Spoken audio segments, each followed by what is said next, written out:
Tout-Puissant, merci pour cette journée que tu nous as encore donnée, Seigneur Dieu. Merci pour le souffle de vie, merci pour ma famille. Nous prions que tu puisses nous conduire dans toute ta vérité, Seigneur, dans ta parole, Seigneur, conduis-nous, guide-nous, au nom de ton Fils, Jésus-Christ. Amen. Amen. On va prendre un passage dans Jean chapitre 3.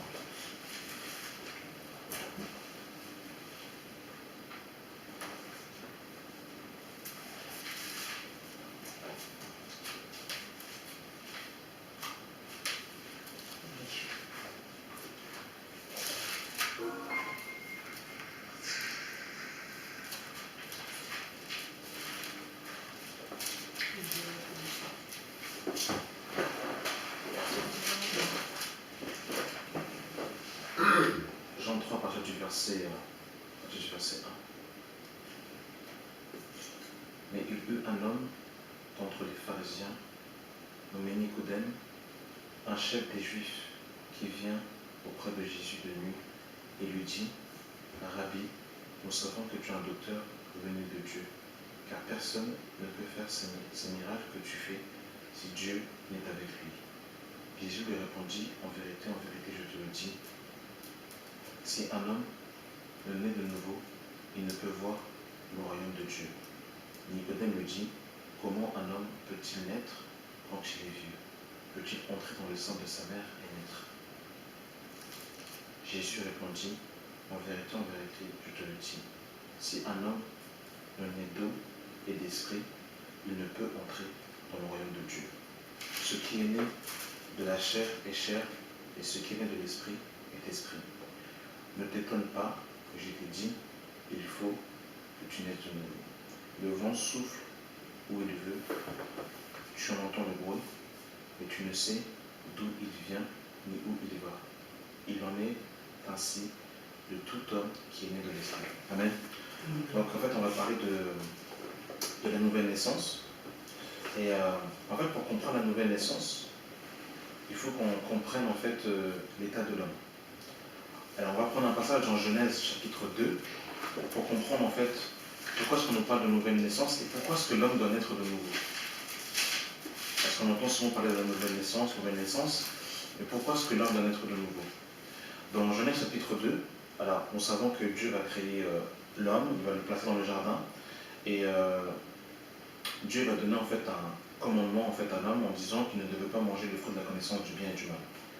Dans Genèse chapitre 2, à partir du verset 15, il est dit: l'Éternel Dieu prit l'homme et le plaça dans le jardin d'Éden pour le cultiver et pour le garder.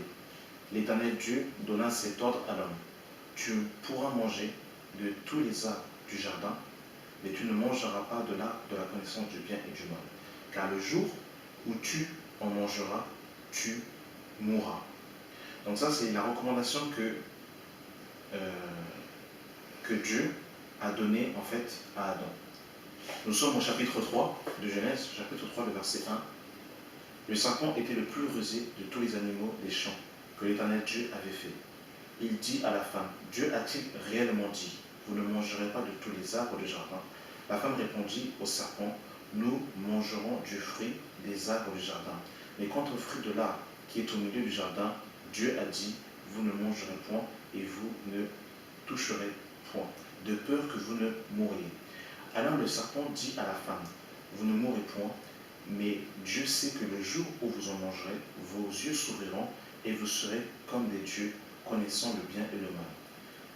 La femme vit que l'arbre était bon à manger et agréable à la vue, et qu'il était précieux pour ouvrir l'intelligence. Elle prit de son fruit et en mangea. Elle en donna aussi à son mari qui était auprès d'elle, et il en mangea. Les yeux de l'un et de l'autre s'ouvrirent, et il connut qu'ils étaient nus. Ayant cousu des feuilles de figuier, ils se firent des ceintures.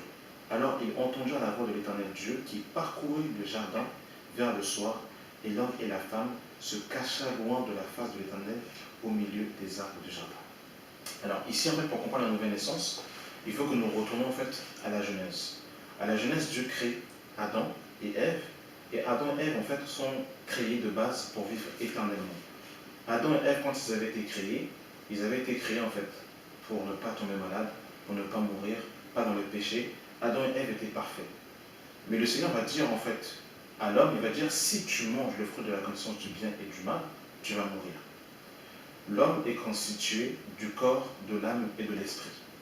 Quand Adam et sa femme mangeaient le fruit de la connaissance du bien et du mal, ils ont connu une mort, mais c'est une mort spirituelle. Au niveau de l'esprit d'Adam, Adam a connu la mort. Or nous savons que par l'esprit, nous sommes en communion avec Dieu, nous recevons en fait des choses de l'esprit de Dieu, nous recevons en fait la pensée de Dieu et nous comprenons le langage du Seigneur. Et à cet endroit de l'homme, au niveau de l'esprit, l'homme a été éteint, l'homme a été plongé dans la mort. Et par la suite, cette mort spirituelle va engendrer par la suite la mort physique. Par la suite, Adam et toute la généalogie d'Adam vont connaître la mort. Ça veut dire que à partir de l'acte que Adam et Ève ont posé dans le jardin, toutes les personnes qui descendent d'Adam, quand ils viennent au monde, eh bien, ils naissent dans la mort. C'est-à-dire qu'ils sont vivants physiquement, mais spirituellement, au niveau de l'esprit, ils sont morts. Et c'est pour ça qu'on nous parle de la nouvelle naissance, qu'on nous parle de la naissance d'en haut. Parce que lorsque nous venons au monde, nous sommes vivants physiquement, mais morts spirituellement. C'est-à-dire qu'il n'y a aucun contact, il n'y a aucun lien entre nous et Dieu. Et c'est lorsque nous passons par la nouvelle naissance qu'au niveau de l'esprit, il y a une régénération et notre esprit est à nouveau allumé et par l'esprit, nous pouvons être en communion avec Dieu et comprendre les choses de Dieu. Alors, qu'est-ce que la Bible dit en fait de la personne qui est sans Dieu? Nous sommes dans Éphésiens chapitre 2. Ça, c'est l'état en fait de l'homme en fait qui est sans Dieu. Éphésiens chapitre 2. Alors, on dit quand vous y êtes.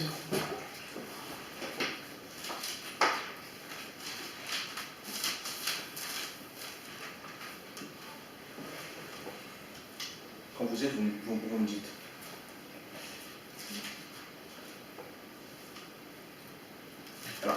Alors, pas Éphésiens 2, autant pour moi. Non, on peut lire Éphésiens 2 aussi, parce qu'on nous dit quelque chose d'intéressant. Alors, vous me dites quand vous êtes. Alors, Éphésiens, c'est après Corinthiens, c'est après Galates. Vous avez il y a la personne qui va le composer. Alors, je vais le... C'est C-H-I. Alors, Éphésiens 2, à partir du verset 1. Alors, on va rester concentré. Éphésiens 2, le verset 1. Alors là, on nous parle en fait de la condition de l'homme. Éphésiens 2, le verset 1. Là, c'est la condition de l'homme qui est sans Dieu. Tout à l'heure, nous avons parlé en fait de l'acte que Adam a posé, qui a plongé en fait toute sa généalogie dans la mort. C'est-à-dire qu'il faut que nous comprenions en fait, ça veut dire qu'il faut que nous comprenions en fait l'état en fait de l'homme en fait. C'est-à-dire que l'homme, quand il vient au monde, il est mort. En fait, quand vous voyez en fait par exemple les gens dans la rue, que ce soit les stars en fait de ce monde, que ce soit les Rihanna, les Beyoncé, que ce soit en fait les hommes en fait politiques, comme en fait les Macron, ils passent pour être vivants, mais ils sont morts. C'est-à-dire que quand Dieu les voit, il les voit morts en fait. Morts pourquoi? Parce qu'en fait leur esprit est plongé dans la mort, leur esprit est éteint. Éphésiens 2, verset 1 nous dit, là on nous parle de la condition de l'homme sans Dieu. Vous étiez morts par vos offenses et par vos péchés dans lesquels vous marchez selon le train de ce monde, selon le prince de l'air et de l'esprit qui agit maintenant dans les fils de la rébellion. Ça veut dire que le païen, celui qui est sans Dieu, celui qui est dans les ténèbres, il est appelé fils de la rébellion et il est en fait conduit et conditionné par le train de ce monde, par la philosophie de ce monde, par la pensée du monde. Ça veut dire qu'une personne qui est sans Dieu, si en 2017 on dit par exemple que tu peux vivre avec une personne et pas besoin d'aller voir ses parents, pas besoin d'aller à la mairie, tu fais ce que tu veux, celui qui est sans Dieu va être conditionné en fait, par l'esprit de ce siècle qui va le conduire.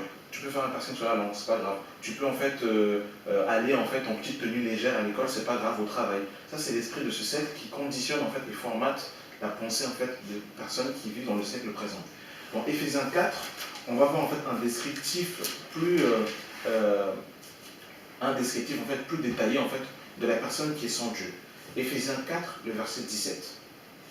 Voici donc ce que je dis et ce que je déclare dans le Seigneur. C'est que vous ne devez plus marcher comme les païens qui marchent selon la vanité de leurs pensées. Ils ont l'intelligence obscurcie. Ils sont étrangers à la vie de Dieu, à cause de l'ignorance qui est en eux et à cause de l'endurcissement de leur cœur. Ayant perdu tout sentiment, ils se sont livrés à la dissolution pour commettre toute espèce d'impureté joint à la cupidité. Donc en fait là on parle en fait de la condition de l'homme qui est sans Dieu. Donc autrement dit, celui en fait qui est sans Dieu, son intelligence est obscurcie. C'est-à-dire en fait au niveau en fait de ses pensées, il n'a pas la lampe, il n'a pas la lumière en fait qui le conduit et qui lui permet de marcher en fait selon en fait la direction que le Seigneur donne. Donc du coup en fait le païen étant obscurci dans sa pensée, ne peut pas connaître en fait les choses de Dieu parce qu'en fait il est comme en fait il est aveuglé en fait tout simplement. Il est aveuglé et il est en fait totalement ignorant des choses de Dieu. Ça c'est la condition de l'homme et c'est la condition que nous avions eue sans Jésus-Christ. Nous étions dans cet état. C'est pour ça que Jésus va dire en fait à Nicodème, Nicodème va voir Jésus, il va lui parler des miracles, il va lui dire mais si tu veux en fait rentrer dans le royaume des cieux, tu dois passer par la nouvelle naissance. Il va dire ce qui est né de la chair est chair et ce qui est né de l'esprit est esprit. Ça veut dire que quand je sors du ventre de ma maman, c'est ce qui est chair. Ce qui est né de la chair est chair. Donc en fait, je proviens de la chair, je suis né dans la chair. Mais il faut que je passe à la naissance d'en haut.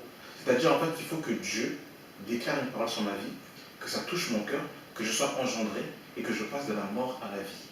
Maintenant, qu'est-ce qui se passe quand quelqu'un entend l'évangile de la bonne nouvelle, Jésus-Christ mort, enseveli, ressuscité, Jésus-Christ le Fils de Dieu, quand cette parole en fait est déclarée et que la personne y met foi, qu'est-ce qui se passe? Nous sommes dans 2 Corinthiens chapitre 5, le verset 17.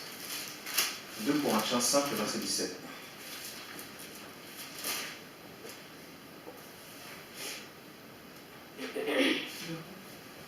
2 Corinthiens 5, le verset 17. Tiens, pour aller rapidement. 2 Corinthiens 5, le verset 17. Est-ce que tu peux lire pour nous, Nelly Kylian, 2 Corinthiens 5, 17? Je rappelle ça. Si quelqu'un est en Christ, il est une nouvelle créature. Les choses anciennes sont passées, voici toutes choses sont devenues nouvelles. Amen. Donc en fait là, qu'est-ce qui va se passer? On a vu en fait que quand Dieu va dire en fait à Adam, si tu manges en fait le fruit de la connaissance du bien et du mal, tu mourras. Quand Adam a mangé le fruit avec sa femme, ils sont morts spirituellement. Quand quelqu'un reçoit Jésus, au niveau de son esprit, il passe de la mort à la vie.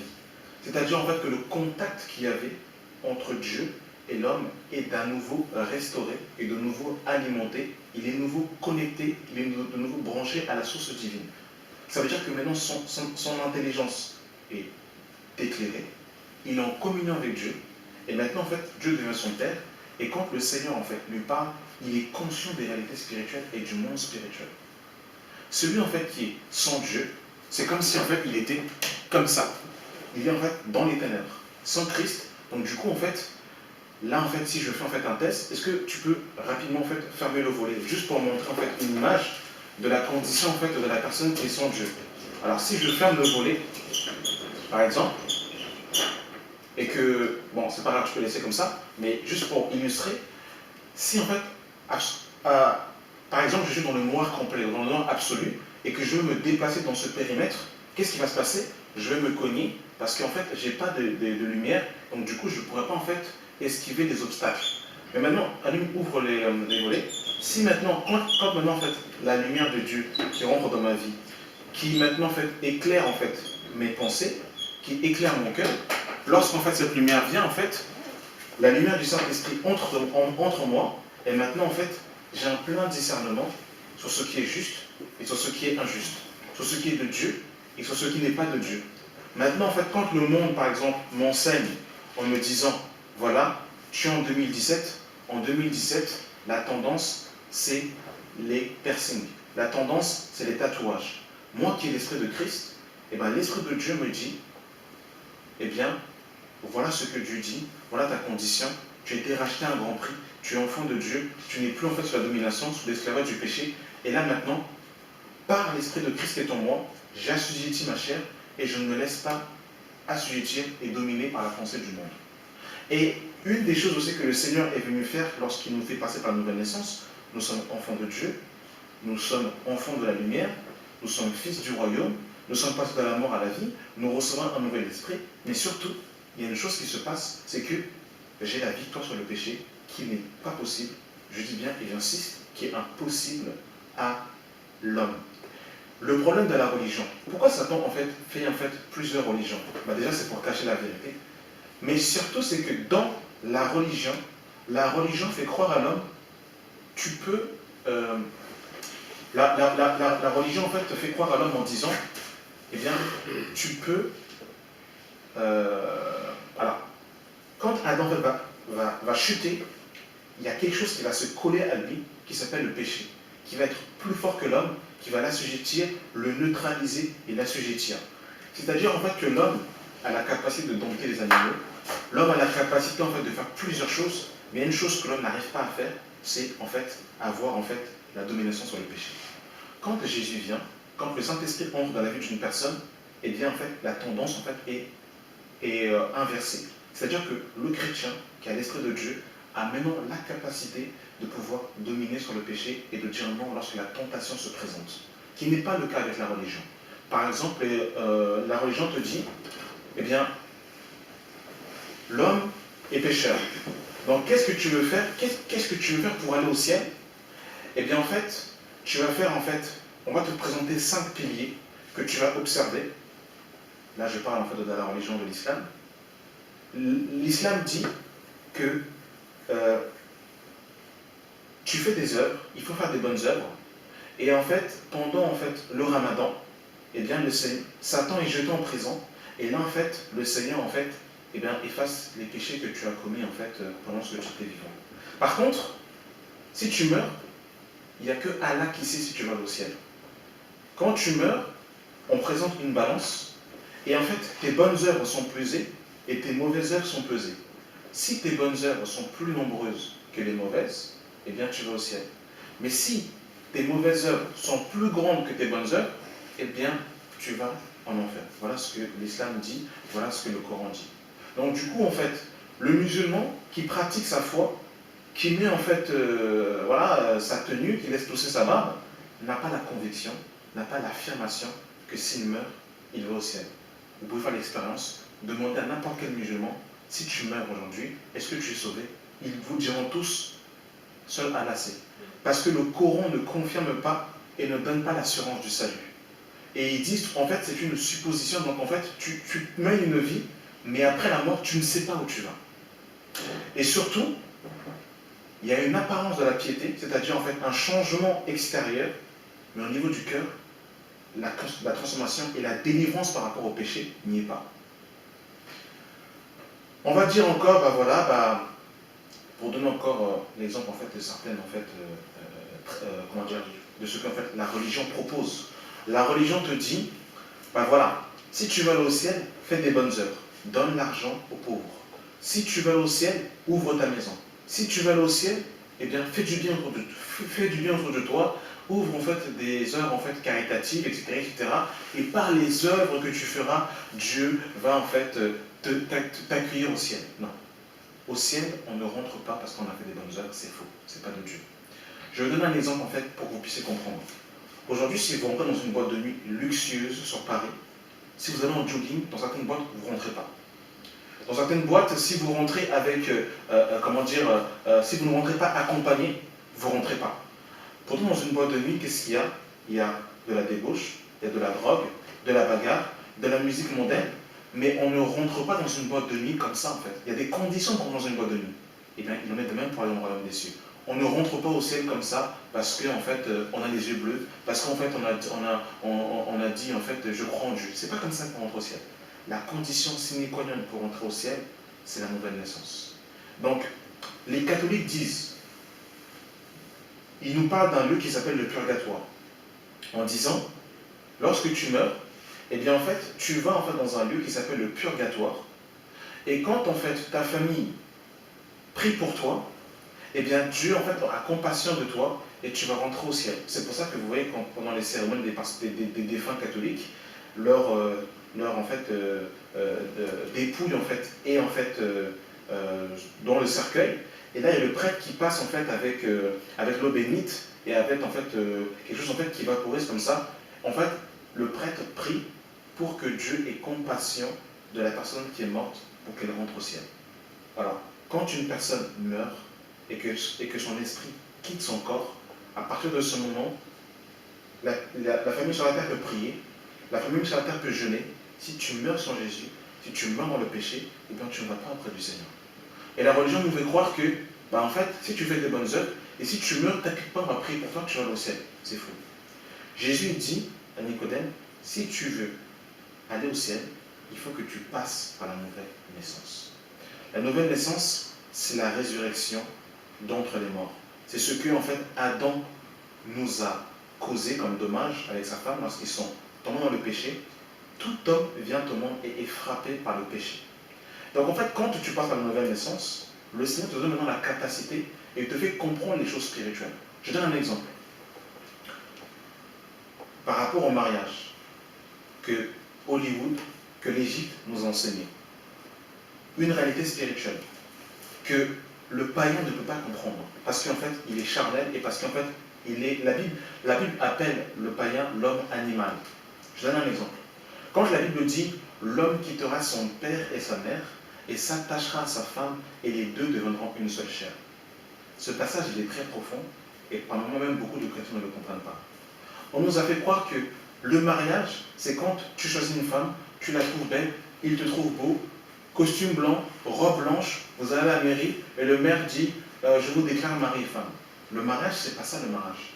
Premièrement, c'est déjà en fait le père de la fille qui donne son aval et le père qui dit oui, le père en fait qui donne sa fille, mais surtout quand la Bible dit l'homme quittera son père et sa mère et s'attachera à sa femme et les deux deviendront une seule chair, il est question ici du rapport sexuel. Il est question ici en fait de l'homme qui va vers la femme et les deux deviennent une seule chair. C'est ça que ça veut dire en fait littéralement. L'homme s'attachera à sa femme et les deux deviendront une seule chair. Ça veut dire que pour Dieu, dans la pensée de Dieu, quand un homme va vers une femme et qu'il va dans l'intimité, en fait, pour Dieu, en fait, il considère en fait que l'action qui est faite, en fait, c'est une action en fait qui est plus profonde que ça. Dans le monde, en fait, on nous dit, voilà, tu la trouves beau, tu la trouves belle, elle a des formes, vas-y, en fait, tu te défoules et c'est pas grave. Qu'est-ce qui se passe quand en fait une femme est vierge et que l'homme en fait ne connaît pas de femme? La femme, quand elle est vierge, elle a en elle ce qu'on appelle en fait l'hymen.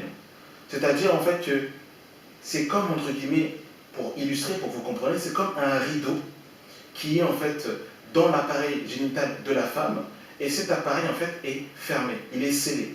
Maintenant, quand l'homme va vers une femme et qu'en fait il déchire ce rideau et qu'il entre en fait dans l'intimité de la femme, pour le Seigneur en fait, ça en fait, c'est faire une seule chair avec une personne, dans la pensée de Dieu. C'est pour ça que chez les Juifs, quand une femme perdait sa virginité, celui qui connaissait la femme devait se marier avec elle. En Israël, quand une femme perd sa virginité, eh bien c'est une femme déshonorée, c'est une femme en fait qu'on ne peut pas marier. Elle est en fait déshonorée et elle est mise de côté, elle est en fait dans la foi hébraïque, quand en fait une femme était déshonorée, et bien en fait elle était en fait, voilà, elle avait peu d'honneur en fait. Et aujourd'hui par exemple, eh bien cette notion a été brisée, a été renversée par l'ennemi. C'est-à-dire par exemple que, imaginez-vous une seule seconde, une personne en fait qui a eu plusieurs rapports intimes avec plusieurs femmes, ou une femme qui a plusieurs rapports intimes avec plusieurs hommes, qui n'est pas convertie, qui n'a pas donné sa vie à Jésus, qui n'a pas reçu le pardon de Dieu, c'est comme si elle avait contracté plusieurs alliances. C'est-à-dire en fait que tu rentres dans une famille où dans cette famille il y a eu par exemple une malédiction. Dans cette famille il y a eu par exemple en fait, de la sorcellerie, des choses qui ont été faites. Quand tu rentres avec elle, tu fais en fait alliance avec elle, parce que le mariage est une alliance. Et tu rentres en fait dans cette alliance-là. C'est pour ça que lorsque par exemple nous venons à Jésus-Christ, bien évidemment le sang de Jésus nous pardonne de ce que nous avons fait étant dans l'ignorance, gloire au Seigneur Jésus-Christ. Mais je vous parle en fait d'une réalité. Et les conséquences restent ou pas? Les conséquences restent, bien sûr. Si par exemple on prend l'exemple de David qui a tué en fait Bersheba, et bien en fait quand il a tué Bersheba, qu'est-ce qui s'est passé? Et bien en fait il a demandé pardon. Mais par contre Dieu a dit, l'épée ne s'éloignera pas de ta maison. Et qu'est-ce qui s'est passé? les enfants de David se sont levés contre lui. Absalom a voulu en fait tuer son père. Et qu'est-ce qui s'est passé même en fait parmi les enfants de David? Eh bien en fait, David avait en fait une fille et un fils. Et un de ses fils a violé en fait sa sœur dans les Écritures. Donc en fait c'est pour dire en fait que l'action que nous posons en fait a des conséquences. Mais là où j'ai voulu en fait nous dire, c'est que le monde aujourd'hui nous miroite une certaine splendeur, mais derrière en fait cette splendeur, il y a une conséquence en fait qu'on appelle le péché, qui est très profond et qui tue l'homme. Et c'est pour ça que par exemple aujourd'hui tout est banalisé et en fait on met l'accent sur en fait comment dire tout ce qui est léger par des émissions par exemple qui vont en fait susciter dans en fait le cœur, dans l'âme des personnes en fait toute espèce de convoitise qui va les pousser en fait à des choses. Par exemple, quand on regarde en fait la femme dans les Écritures, quand Dieu crée la femme, Ève sort d'un endroit caché. Elles sont à la côte de l'homme.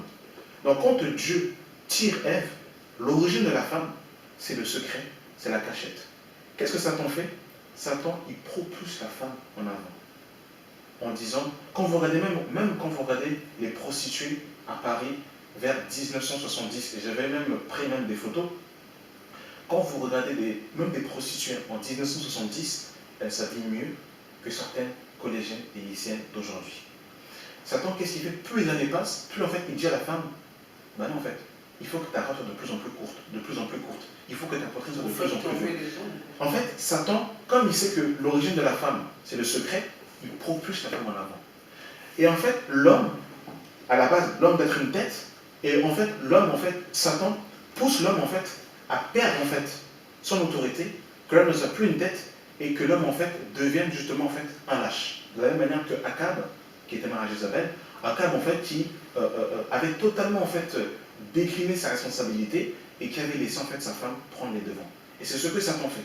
Aujourd'hui, vous voyez des hommes efféminés, des femmes, des hommes en fait qui deviennent des garçons, qui marchent comme des garçons, et vous voyez des femmes totalement garçonnettes. Vous voyez des couples garçonnettes. En fait, quand vous voyez la femme, vous voyez des hommes, et quand vous voyez des hommes, vous voyez des femmes. Et ça, c'est ce que Satan veut influencer, veut infiltrer dans en fait la pensée. Et en fait, c'est vraiment en fait le siècle présent. Et pour résister en fait à ce vent, il y a une seule possibilité, c'est la nouvelle naissance, c'est d'accepter Jésus, c'est de passer de la mort à la vie. Parce que concrètement, celui qui n'a pas l'esprit de Christ ne peut pas et ne pourra jamais résister en fait à l'attraction et à la puissance du péché. C'est impossible. Parce que le péché, c'est quoi? Le péché, c'est comme si, par exemple, je prends cette Bible et je la lâche et je dis, elle reste en l'air. C'est impossible. En fait, il y a une loi qui s'appelle la loi de la gravitation, de la loi de la pesanteur, qui fait que quand, en fait, j'ai un objet et que je le lâche, automatiquement, en fait, par la loi de la pesanteur, par la force de la gravité, eh bien, il va aller vers le bas. C'est pareil pour le péché. Celui qui n'est pas né de nouveau, il pourra faire ce qu'il veut. Il ne peut pas résister au péché. Il ne peut pas avoir la victoire sur le péché parce qu'en lui, le virus du péché le neutralise et le condamne. C'est impossible. Il ne peut pas. Je donne un exemple, par exemple, pour vous compreniez que Dieu ne voit pas les choses comme les hommes voient. Par exemple, l'homme qui est sans Dieu, un couple, 2017, ils sont ensemble. Tu vois en fait la fille, elle dit, ah moi par contre, moi j'ai jamais trompé mon mari. Moi je suis fidèle à mon mari. Et vous allez voir la fille, l'homme, il va dire, pareil, moi j'ai jamais trompé ma femme. D'accord. Ok. Et je n'ai pas eu de rapport intime avec un autre conjoint. D'accord, ok.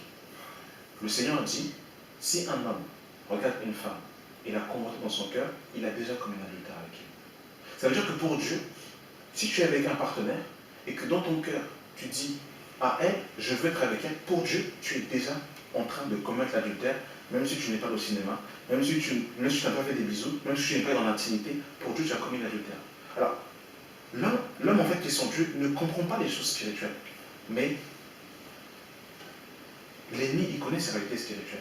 Vous savez que même quand vous faites en fait, je vous invite même à faire des recherches, quand vous regardez en fait, aujourd'hui en 2017, vous regardez, on va dire, 100 ans en arrière, on va dire, on revient par exemple, même je dirais même 50 ans en arrière, vous regardez en fait le taux en fait de séparation, le taux en fait de familles divisées, vous verrez en fait qu'il s'est accru.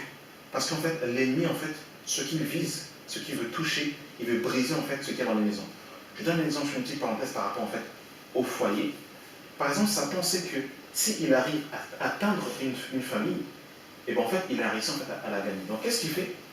Il va en fait, même au sein d'une famille, mettre une séparation. Donc qu'est-ce qu'il va faire? Réseaux sociaux, Internet, télévision. Quand vous rentrez dans une famille aujourd'hui en 2017, maman, elle est sur la tablette en train de regarder une série. L'enfant, il est en train de jouer à la console. Papa, il regarde le match de foot. Et l'autre enfant, il est au téléphone. Ils sont dans la même maison. Aucune communication, aucune conversation. Et ça, c'est le but de l'ennemi. Il met cette brèche exprès parce qu'il sait que le Seigneur, dès la création, il dit il n'est pas bon que l'homme soit seul. Il n'est pas bon que l'homme soit seul. Donc, du coup, Dieu fait une aide à l'homme et il dit soyez féconds, multipliez-vous. Donc, Dieu, en fait, a vraiment en fait, son cœur dans la famille. Et aujourd'hui, pourquoi vous voyez par exemple des enfants qui ont des échecs scolaires? Parce que en fait, les enfants font des enfants, des familles font des enfants, ils laissent l'enfant en fait à la rue, et l'enfant, du coup, quand il rentre chez lui, jamais sa maman va lui dire qu'est-ce que tu as fait à l'école? Viens, on va étudier. Et du coup, en fait, il arrête l'école en 4e parce qu'en fait, il n'y a pas de suivi. Et c'est pour ça, ça a des répercussions sur la société. Et c'est pour ça qu'on voit des enfants délinquants, parce que les parents livrent leurs enfants en fait à la nature, ils les livrent comme ça à la rue. Tu sors, tu rentres comme tu veux, tu as 18 ans, tu fais ce que tu veux, voilà, fais comme tu veux. Et Satan, tout ça ici, il connaît ses conséquences. Et c'est pour ça que de plus en plus, vous voyez qu'en fait, il y a des conséquences et des familles qui sont totalement brisées, complètement renversées. Dieu dit, dans une famille, le chef, c'est le papa. Et qu'est-ce que Satan dit? Non, dans une famille, le chef, c'est les enfants. Ou non, dans une famille, le chef, c'est la maman. Renversement du gouvernement de Dieu qui rentre dans les familles. Et c'est pour ça que, pour comprendre les principes du royaume, il faut passer par la nouvelle naissance. Parce que quand en fait on est de nouveau et qu'on est branché à la source divine, le Seigneur nous communique. Le Seigneur te dit, en tant qu'enfant, quelle est ta place? En tant que femme, quelle est ta place? En tant que mari, quelle est ta place? Comment tu dois te conduire? Tu rencontres une fille. Comment est-ce que Dieu me dit que je dois me conduire et que je dois me comporter avec elle? Quelles sont les conséquences? Je vais terminer par une petite anecdote pour que vous sachiez en fait que chez les Juifs, ce qui sort de la bouche des parents, eh bien en fait, ça a une importance en fait très profonde. Rappelez-vous en fait de Isaac qui va avoir 2 enfants, Jacob et Isaü. Et Isaac en fait était avancé en âge, il ne voyait plus. Et en fait, Jacob va se faire passer pour son grand frère. Il va recevoir la bénédiction de son père. Et quand son grand frère va venir, il va dire bénis-moi. Il va dire trop tard, j'ai déjà béni ton frère, je ne peux plus te bénir. Donc la parole qui était sortie de la bouche de son père a eu une conséquence par la suite. Il y a un jeune homme qui était chrétien, je terminerai par là. Et en fait, cet homme en fait, a rencontré une fille. Et en fait, le père de la fille, il a dit non, je ne te donne pas ma fille. Les pasteurs lui ont dit nous sommes en fait tes pères, si nous prions pour toi, t'inquiète pas que ça va aller. Ça va aller, t'inquiète pas. Donc qu'est-ce que le père a fait? Qu'est-ce que le jeune homme a fait? Il a pris la fille, il l'a ramenée à l'église, le pasteur a béni le mariage, ils sont à la mairie. Peu de temps après, le jeune homme part en Côte d'Ivoire. Il revient, il chope une maladie et il est mort. Pourquoi est-ce que je dis tout ça en fait? C'est qu'il y a des réalités spirituelles qui sont là, en fait. Que l'homme qui n'est pas né de nouveau ne comprend pas, ne réalise pas. Par exemple, quand en fait, on voit par exemple la ville de Choisy-le-Roi, dans la ville de Choisy-le-Roi, il y a des principautés, des esprits méchants qui rendent des rapports. Par exemple, dans une ville, l'ennemi connaît ceux qui sont de Dieu et ceux qui ne sont pas de Dieu. Et il donne des rapports. C'est pour ça que dans Éphésiens 6, on nous parle des esprits qui sont dans les lieux célestes. Alors il y en a qui vont sortir comme ça, ils sortent dans la rue comme ça, tranquille quoi, je sors et tout. Mais si la main de Dieu n'est pas sur toi, si Dieu n'a pas la main sur toi, et que Dieu nous ouvrait les yeux spirituellement pour voir ce qui se passe, il y a vraiment en fait une guerre spirituelle qui se passe. Celui qui est né de Dieu, eh bien quand il marche, eh bien des anges l'accompagnent, des anges sont avec lui. Mais celui qui n'est pas de Dieu, ou celui qui sort de la protection de Dieu, qui est dans le péché, eh bien en fait est exposé à une mort soudaine et une mort en fait qui n'était pas prévu, c'est-à-dire en fait qui n'était pas dans le plan de Dieu, parce qu'en fait il n'a pas la protection divine sur sa vie. Alors, c'est pour dire en fait, pour terminer sur ça, la seule manière d'être délivré du péché, c'est Jésus-Christ. La seule manière de rentrer dans le royaume des cieux, c'est Jésus. Je suis le chemin, la vérité et la vie. Nul ne vient au Père que passer par moi. Jésus, ce n'est pas une religion. Jésus, ce n'est pas un bâtiment. Jésus, ce n'est pas une maison. Jésus, ce n'est pas un lieu de rencontre. Jésus, c'est une personne à qui on peut parler, à qui on peut invoquer et à qui on peut recevoir dans son cœur pour être né de nouveau, pour être une nouvelle création. Et je vous assure que l'ennemi ne vient que pour égorger, dérober, détruire. Il y a une chose que le monde veut nous faire croire, c'est que nous sommes éternels et qu'on va vivre éternellement. C'est faux. On n'est pas éternel. La mort peut arriver à tout moment. Le 13 novembre dernier, quand il y a eu le Bataclan, j'étais en fait au Barcanf.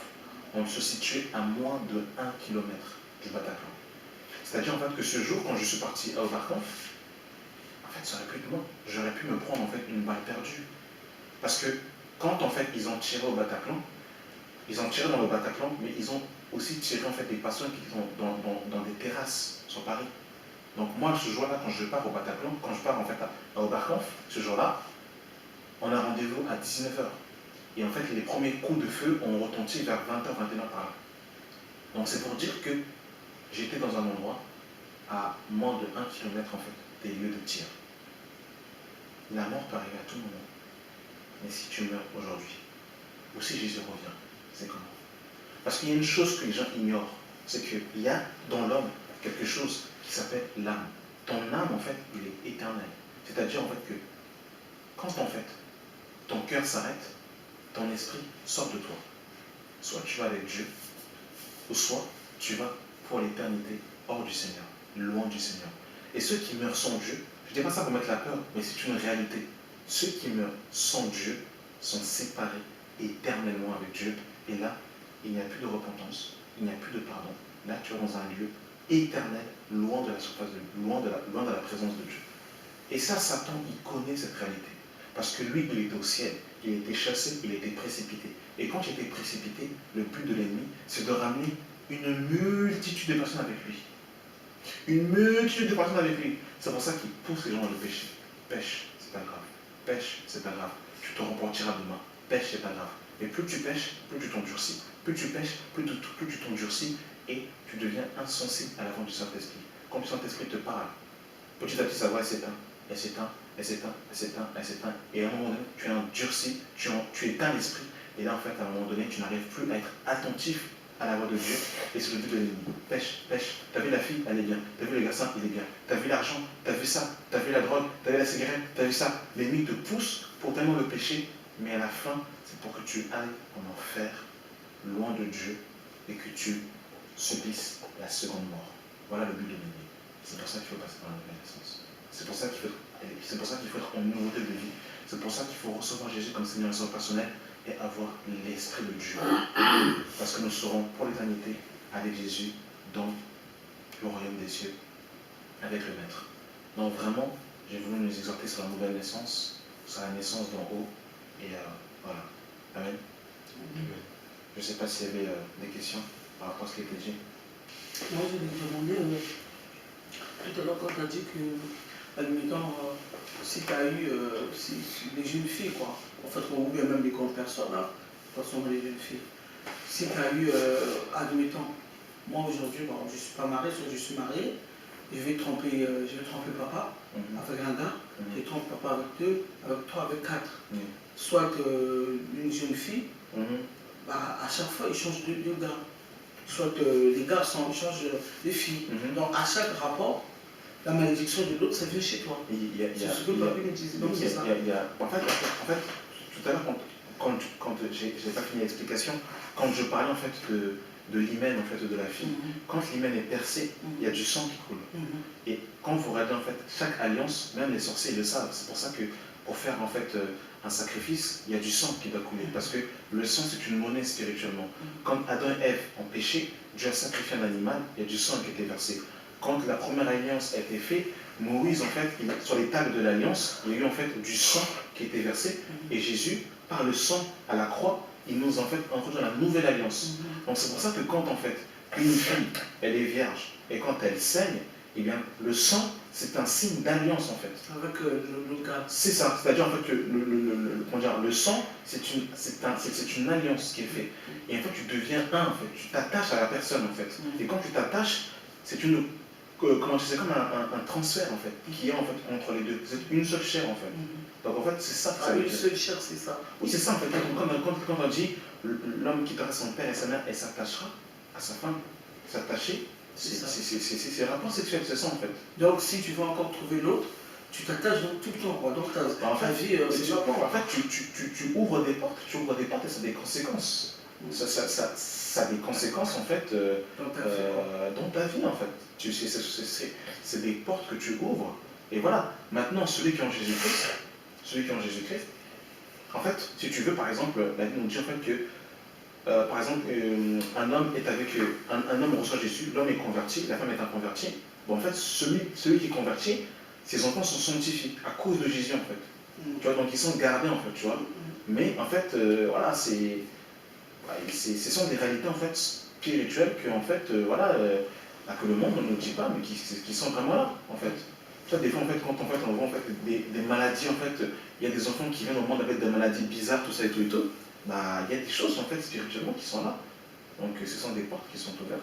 Papé me disait ça, mais il n'avait pas trop bien expliqué que à chaque fois, quand tu as des rapports avec une personne, la malédiction de l'autre vient chez toi, tu vas savoir là, en fait, quand. Donc à chaque fois, si tu as eu, mettons, 10 personnes, soit 2 personnes, 3 personnes, bah, sache que les problèmes de sa famille, la malédiction, ça vient chez toi, toi aussi tu fais pareil.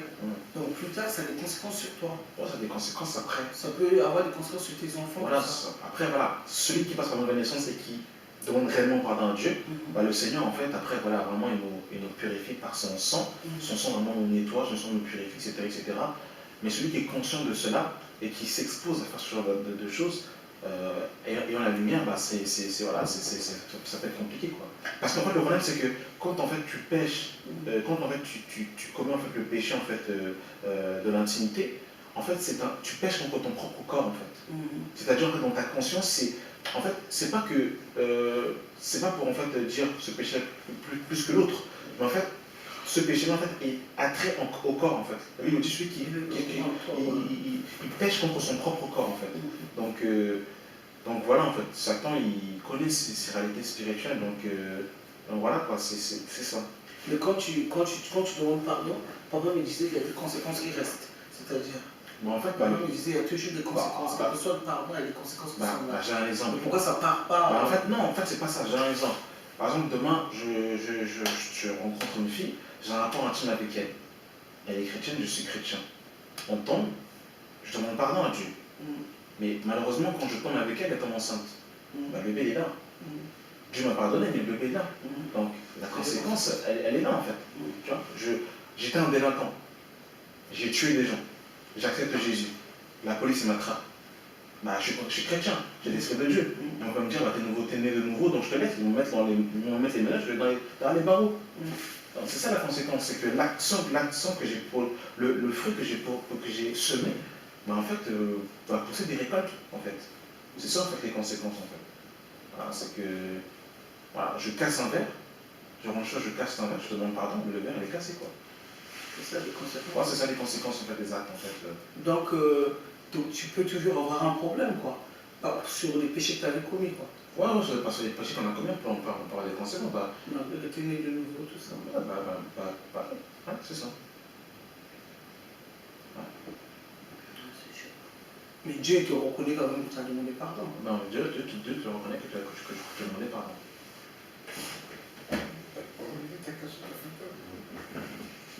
Non, mais papa me l'avait dit aussi, moi, on s'est trompé. Papa m'avait expliqué à l'époque, mais j'avais pas trop bien compris. J'avais pas trop bien compris ce péché-là, les conséquences de ce péché, j'avais pas bien compris. Personne n'a des questions? Oui, non. Bien. Oui. Il dit rien. Andrés? C'est ce genre. C'est plus des questions. Ok. Bah, ouais, c'est pour ça qu'il faut faire attention. Hein. Donc, voilà. Mais c'est possible que Dieu te rappelle à l'ordre. Ah, mais Dieu rappelle toujours à l'ordre. Et le pire, c'est qu'il rappelle à l'ordre même ceux qui. Même des fois, même ceux qui ne sont pas forcément chrétiens, des fois, en fait, avant qu'il arrive quelque chose, il y a des avertissements. Donc, le Seigneur, il nous avertit. Avant qu'il nous arrive quelque chose, il nous parle. Après, le problème, c'est que des fois, c'est nous qui ne comprenons pas le langage de Dieu. Mais Dieu il nous avertit toujours avant que quelque chose arrive. Donc, ouais, Dieu nous avertit toujours. Mais le problème, c'est que plus on s'endurcit, plus c'est dur d'être sensible en fait à la voix du Seigneur. Voilà. On a 5 questions à prier alors.